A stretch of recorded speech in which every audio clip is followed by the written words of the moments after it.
Hello and welcome to the Broken Warriors Guide to Books. Today I'm going to do brief reviews of the 5 books that I bought myself for Christmas with my favourite present of a book voucher from my uncle. And I'm going to do those in reverse order of how much I like them because they were a bit hit and miss. So the first one I'm going to talk about is A Darker Shade of Magic by V.E. Schwab, and I was really excited about this book because it has many things in it I like of magic and historical London and Regency period and alternative fantasy worlds. I couldn't read it, I got about 100 pages in, it was too dark for me. The way that magic works is through blood, so there are what are effectively repeated instances of self-harm, and there just wasn't enough good stuff or interesting stuff in the book to carry me through all the grim. So I go for that one, which is a bit of a shame. The next one, which I preferred, which I'd heard quite a lot about and seemed to be very popular on the kind of young adult book review sites, is The Sin Eater's Daughter by Melinda Salisbury. So this is a fantasy and a romance, and I did enjoy this. I really liked some of the concepts behind it, the sin eating as different foods representing the sins that someone has accumulated in their lifetime. It is again quite a dark book. I felt I enjoyed it, but I kind of wanted more from it, so more world building, more depth into like how the fact that certain foods are connected to certain sins relates to everyday life and eating. So yeah, kind of I would say borrow rather than buy. But yeah, and especially if you like the romance angle in your young adult fantasy. So the next one is Everything Everything by Nicola Yoon, and again another young adult romance set in the real world, contemporary way, about a relationship between a girl with a chronic illness, which means she's effectively housebound, and the boy who lives next door. I read this in one go. In many ways it was really sweet. It is, yeah, if you want a nice love story between the two, then that was very enjoyable, and there's quite kind of nice light humour in the writing as well, even though again it's dealing with very bleak stuff. I think, without spoiling it, there is a twist at the end which I absolutely hated, and to some extent meant that the book wasn't quite what I was looking for. But again, other people may vary. The main character I did love, and her kind of endurance in those circumstances that was dealt with, I think quite realistically, or well, plausibly, at least, for her still being quite an engaging, enthusiastic character, and interesting portrayal of the kind of mother-daughter relationship as well. So yeah, nice. And then another contemporary young adult romance, Night Owls, by Jen Bennett, about 2 teenagers who meet in a bus and are struck by one another. And this, yeah, I really enjoyed the relationship that develops between the two of them. That is this kind of teenage passion, but also has an emotional sensitivity to it as well. The main female character is an artist, and the descriptions of her relationship to her art and her passion for it, and kind of its relationship to her emotional state, I really enjoyed.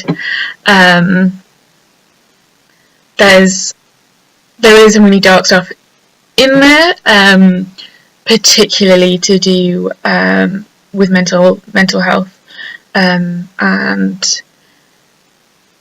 but it was, I think, actually dealt with really well, and not something that put me off.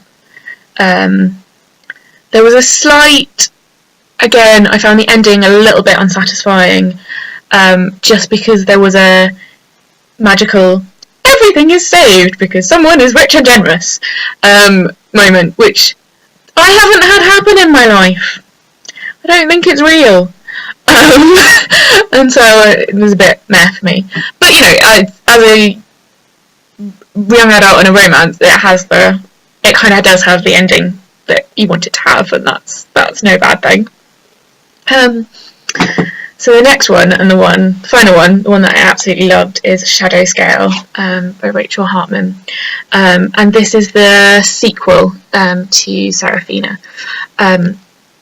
which is a book that I really liked. And this book, I found, took all of the things I liked about Seraphina and took them further. And I won't talk in too much detail because it's spoilers for the first book. But it's essentially about a girl, I think in her late teens, who is half dragon. And there's this whole fantasy world set up where humans are trying to live alongside dragons who are, in this case, capable of turning into human form and are very cold, rational creatures. And it deals quite interestingly with the impact that shapeshifting can have on a person, and yeah, the idea of being in a minority and keeping a secret as well, obviously has parallels with a lot of other issues. There's also some really interesting stuff to do with gender on this book, because the main character travels to somewhere where the language has 5 genders, which is to do with, I think, and it's because it's sort of background information, there's never a like proper, this is how all the genders work, but the implication is that there's what we would probably call, I think it's naive female, which we would probably say assigned up as female at birth, and then later there's, I can't remember that term, designated, an equivalent of male and female, plus a neutral, which is what you apply to strangers until they've explicitly told you how they want to be pronounced, which is really nice. And there's some other LGBT representation in there which I really enjoyed. I really liked the character of Seraphina, and her resilience and her desire for family and community as her driver, as well as, again, having the lovely romance. It's kind of in the background. It's not the most important thing in either of those characters' lives, and I really liked that. The ending of this book, I won't spoil, but I absolutely loved. There's a character who is sort of a background, it's an important character, but not really a main character in the first book, who absolutely comes into her own, like, beautifully, and makes the ending of this book so satisfying, and it's quite unexpected, and so that made me really happy. Again, I'm not doing full trigger warnings of these books, but I am mentioning there is kind of bad stuff referred to, because they are kind of fighting this great evil, and you only really realise the full implications of that quite late into the book, but it is kind of referred to rather than explicitly described. There's also some really interesting stuff on belief and mythologies and how they change over time. There's quite a lot more I could say about that book, but I'm gonna hold off because I've talked you for too long anyway. So yeah, those were the 5 books I bought myself for Christmas, and my opinions on them. So yes, thank you for watching.